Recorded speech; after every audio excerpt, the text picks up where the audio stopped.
திருக்குறள் நீதி கதைகள். குறள் 547. திருக்குறள் உலக பொது நூலாகும்.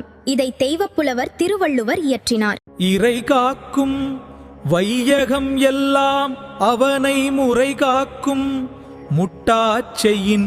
இவர் கலிங்க நாட்டு அரசன் ஜெயசிம்மன்.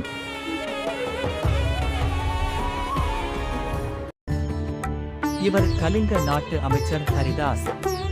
மன்னர் ஜெயசிம்மனின் நம்பிக்கைக்குரியவர். இது என் பொக்கிஷம் இல்லை, இது என் மூதாதையர் பொக்கிஷம். வாதம் வேண்டாம்.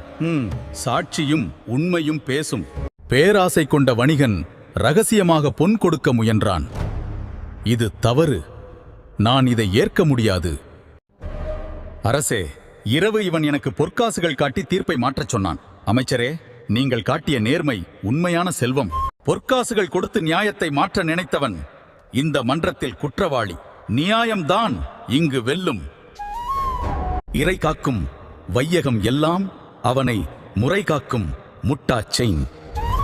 உலகத்தாரை எல்லாம் மன்னவன் காப்பாற்றி வருவான். முறை தவறாமல் அவன் செங்கோல் செலுத்தி வந்தால் அது அவனை காப்பாற்றி நிற்கும்.